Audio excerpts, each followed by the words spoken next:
Back to news 2047 నాటికి $3 trillion ఎకానమీనే లక్ష్యంగా ముందుకెళ్తున్నట్టుగా CM Revanth Reddy తెలిపారు.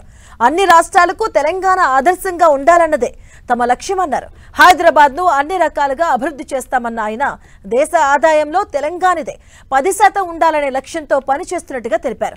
ఇందుకోసం మూసీ ప్రక్షాళన, మెట్రో విస్తరణ సహా పలు ప్రాజెక్టులు చేపడుతున్నట్టుగా తెలిపారు. ఇందుకోసం నగర అభివృద్ధికి సహకరించాలని కేంద్రాన్ని కోరతామన్నారు.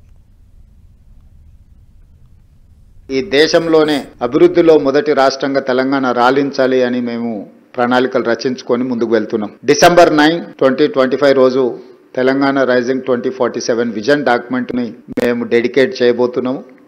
అందులో తెలంగాణ రాష్ట్ర ప్రభుత్వం యొక్క ఆలోచనలని, అదేవిధంగా 2034కి $1 ట్రిలియన్ ఎకానమీగా, 2047కి $3 ట్రిలియన్ ఎకానమీగా తెలంగాణ రాష్ట్రాన్ని అభివృద్ధి చేయాలని మేము ఒక లక్ష్యాన్ని పెట్టుకొని ముందుకు వెళ్తున్నాం.